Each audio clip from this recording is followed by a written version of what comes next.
comparaît une nouvelle fois devant nous aujourd'hui car elle est accusée de n'être qu'un fardeau tant juridique qu'économique pour les entreprises, sans réel fondement ou utilité pour l'activité de l'entreprise. Je vais appeler à la barre Monsieur Pierre Victoria, expert. Monsieur Gérard Mentor, témoin de l'accusation, et Monsieur Fred Ristretto, témoin de la défense. Gérard Mentor, président fondateur de la société Brassair, rue du Grand Large à Ouessant.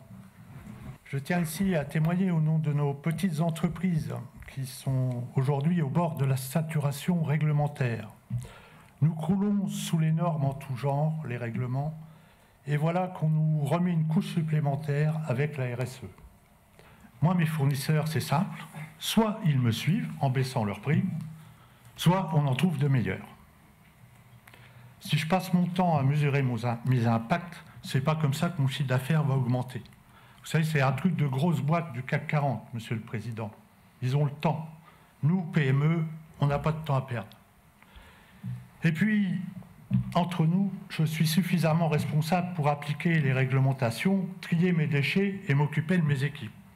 Même si aujourd'hui, je dois le reconnaître, j'ai un petit peu de mal à recruter. Je suis dirigeant de la torréfaction de la Rade à Brest, entreprise d'une vingtaine de salariés qui travaillent dans la torréfaction, comme son nom l'indique. Ça peut être une économie si on prend par exemple la gestion des déchets, on peut réduire ses coûts en gérant correctement les déchets, voire on peut faire des déchets une ressource. Ça peut être aussi une économie moyennant un travail au niveau des ressources humaines sur, par exemple, la prévention des accidents du travail, dans des actions type PRAP, prévention des risques liés à l'activité physique. On associe les salariés à leur propre sécurité et c'est bien eux, encore plus que les dirigeants, qui sont à même d'avoir un avis sur leur sécurité. Et ça a donc un impact derrière aussi sur les accidents du travail. On voit bien aujourd'hui, notamment avec les millennials, avec les jeunes salariés, que c'est pas simplement un bulletin de salaire qu'ils vont chercher, c'est aussi du sens à leur travail. Et que si une entreprise a ces sens-là, on peut attirer aussi des salariés. Ça vaut aussi pour les clients. Directeur du développement durable du groupe Veolia, c'est une petite PME de 180 000 salariés dans 51 pays, et je suis également professeur associé à Sciences Po Rennes, où je suis en charge d'un cours sur les relations entre l'entreprise et la société, Monsieur le Président.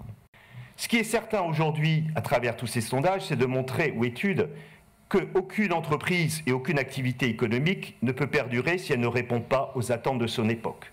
Et donc, la manière dont l'entreprise s'inscrit dans son environnement, traite ses salariés, dialogue avec ses parties prenantes, détermine sa légitimité à travailler et à poursuivre son activité. Les citoyens sont aujourd'hui conscients d'avoir un pouvoir entre les mains, leur consommation.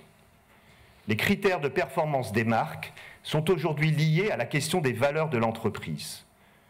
On va choisir celles dont on pense qu'elles sont les meilleures, et à l'inverse, on va éviter celles que l'on considère comme faisant peser des risques sur le monde.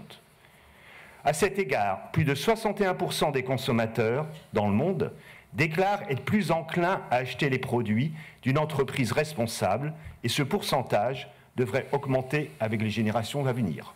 Pour conclure, je voudrais dire que les attentes de la société, et notamment des jeunes à l'égard des entreprises, et notamment des PME, sont très importantes, notamment en termes d'emploi, de vie collective, mais aussi d'épanouissement personnel et de solidarité avec les territoires. Les critères dont on a parlé, environnement, sociaux et de gouvernance, qui inscrivent la RSE dans des processus et se traduisent par des indicateurs, vont devenir clés. Car demain, qu'est-ce qui va se passer?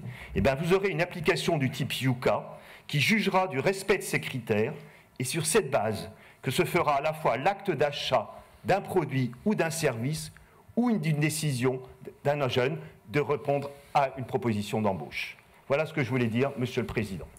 Comme d'habitude, très grande clarté.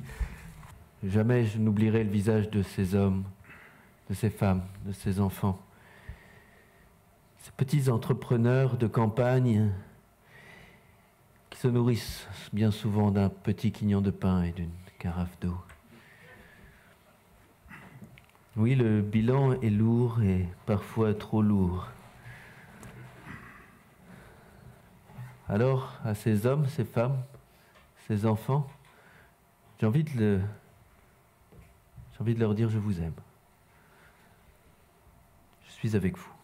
ISO 26000 sur la responsabilité sociétale, ISO 1401 sur les règles environnementales, ISO 80000, normes mondiales pour la qualité et la transparence des données d'entreprise. Les entreprises sont aujourd'hui assaillies de normes. Alors à quoi bon en rajouter des nouvelles, hein? Le Grenelle de 2001, c'est 57 articles. Le Grenelle numéro 2, c'est 248 articles. S'il faut un Grenelle numéro 3, combien ce sera d'articles?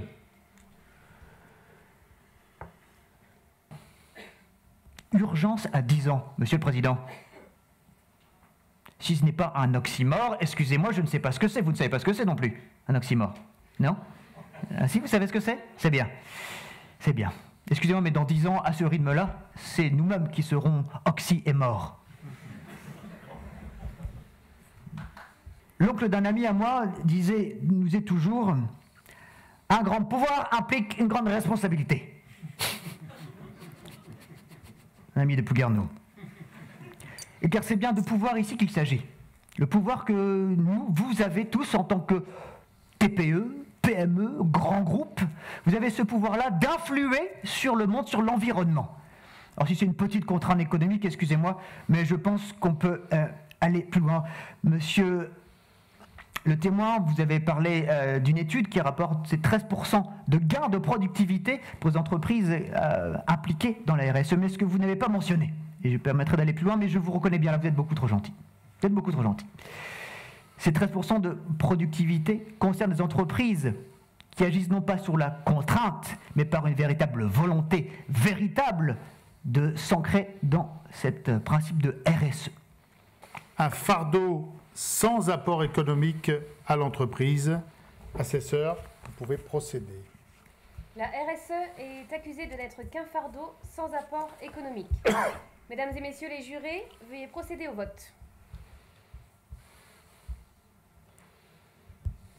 Vous laissez bien, voilà, qu'on puisse compter. Merci. Vous mettez-les bien parce qu'on ne voit pas partout. Mettez bien en l'air. Voilà. Merci beaucoup.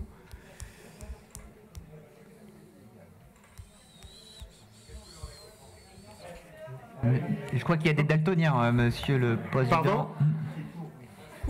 Non, mais vous exprimez votre vote. Le rouge, c'est contre. Coupable ou non coupable. Voilà. Ah bah oui. Quand même. Ah oui.